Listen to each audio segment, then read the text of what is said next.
Look at that, really good sliceable consistency. And voila, it grates really well as well. Fabulous. Hello my dear health seekers, Inga from Health Origins here. Today is a good day because today I'm going to share with you an ultimate vegan cheese recipe that you can slice and grate, and no weird ingredients like agar or carageenan. Just pure simple ingredients and pure goodness. So let's begin. First step, we need to soak a cup of cashews. So there's 3 ways you can soak. So you can soak overnight or at least 2 hours with cold water. You can soak with boiling water for about 20 to 30 minutes like I'm doing here. Or if you really press for time, then you can simmer these for about 5 to 7 minutes. My cashews have soaked for half an hour now, so I'm going to drain them and I'm going to add them to my blender. Next, you need a block of firm tofu. So this is 300 grams. My tofu is smoked because I'm going for a smoky version. But if you don't fancy a smoked cheese, then just go for normal plain tofu. Or if you can't find smoked tofu, then you could always add a 1/4 teaspoon of liquid smoke to this recipe. Then we've got 2 tablespoons of nutritional yeast flakes. That together with apple cider vinegar will make it cheesy, so we need 2 tablespoons.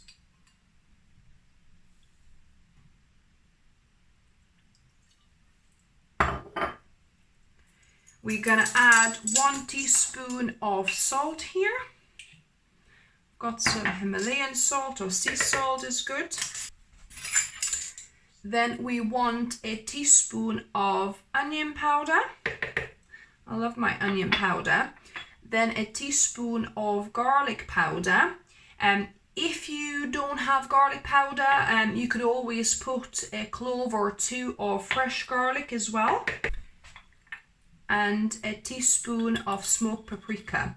If you don't like it smoky, don't worry, the paprika will not make it taste too smoky at all. It's just that extra little bit of flavor. And then I've got about a teaspoon of white miso paste, or you could add brown miso or red miso paste as well. White is just a little bit sweeter and kind of a bit lighter, but either would work. If you don't have miso paste, you could always add 2 or 3 green olives for that extra umami flavor that we're adding with the miso paste.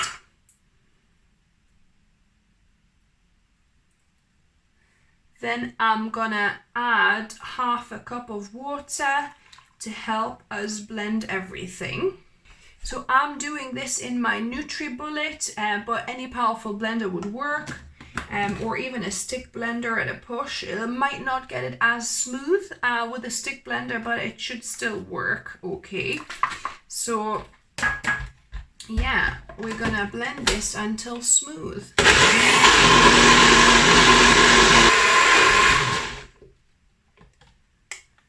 So it's been about a couple of minutes that I blended this. It's definitely should be smooth now. Oh wow, look at this beauty. Oh, and it smells so amazing.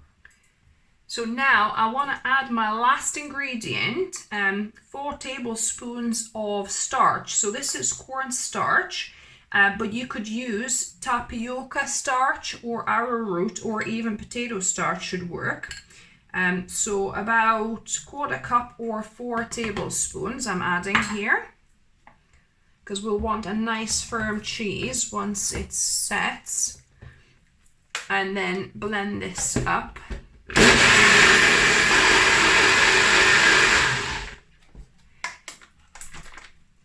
And just to make sure our cheese sets quite hard and sliceable, I'm gonna add a couple more tablespoons here. So altogether 6 tablespoons of starch.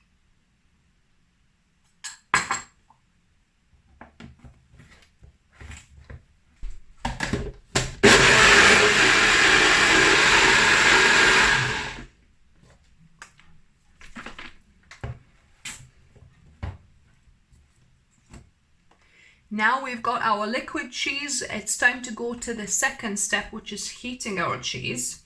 So I'm gonna pour it into my pot here. It's good if you have a pot with a thick base, thick bottom, because it's would burn less. And I'm gonna be using whisk, and I suggest you do as well, because we need to kind of keep on whisking all of this time while it's heating so it stops clumping up or burning to the bottom. So I'm gonna put on medium-low heat. You don't want it heating up too fast. And all the while it's heating up, keep on mixing. As you can see, it's starting to heat up, to clump up a little. So what we want to do, we want to get this to a boiling, bubbling point, and then kind of cook it or simmer it for about 2-3 minutes to cook off that starch and to thicken it. So as you can see, it's really starting to thicken now. So this is a really good workout for your arms as well, or at least one of them. You might want to switch the arms and work out the other one too.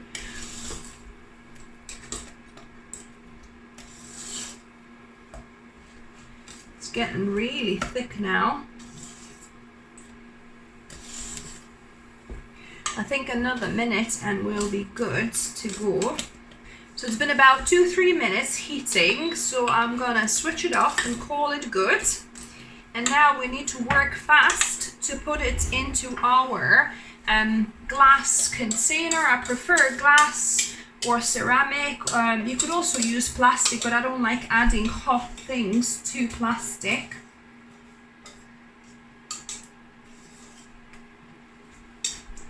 So just work fast before it starts setting on you. Just scrape all the bits in and distribute it evenly. Kind of tap it. So there we go. And I'm gonna let this fully cool down at room temperature uncovered, because I don't want condensation. If you close this now, it will have, you know, this condensation beaten up, and we don't want that. So let it cool down fully at room temperature. And then once it does, you can close the lid and put it into the fridge to set. So I like setting it overnight, or you could do it for at least 2-3 hours. So the cheese has been setting in the fridge for a couple of days. I never had a chance to actually try it yet. So let me invert it onto my board. So just gonna use my spatula. There we go.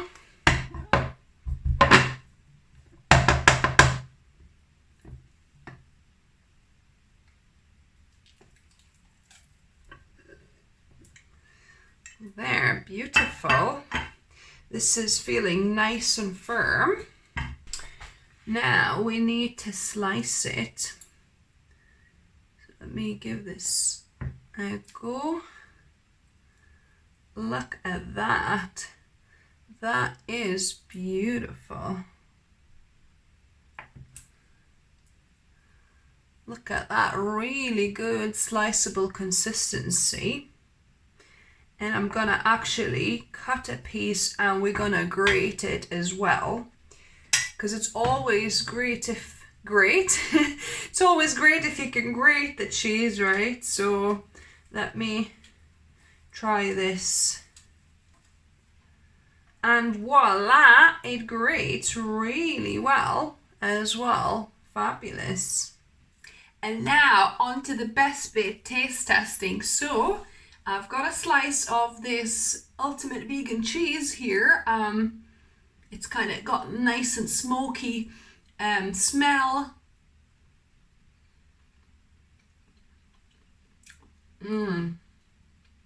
Wow, so good, guys. This is much better than your applewood cheese. You know how you get like smoky applewood cheese, so that really reminds me of that. You could even put more smoky flavor if you like it even more smoky, but this is so good. This one does not melt, unfortunately. I did try it on a toast, so I'm going to show you this.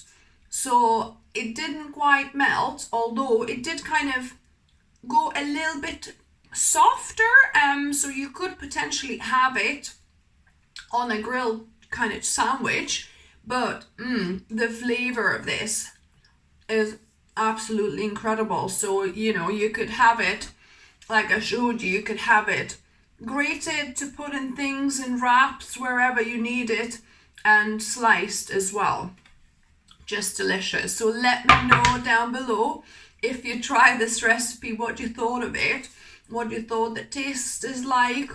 Give me a thumbs up if you like the video. If you're new to the channel, welcome and subscribe for more videos. I upload at least one video for you guys every week, whether it's a delicious plant-based oil-free recipe or a healthy lifestyle tips or foraging videos. And as always, remember, food is fuel, so be mindful of what you put in your body.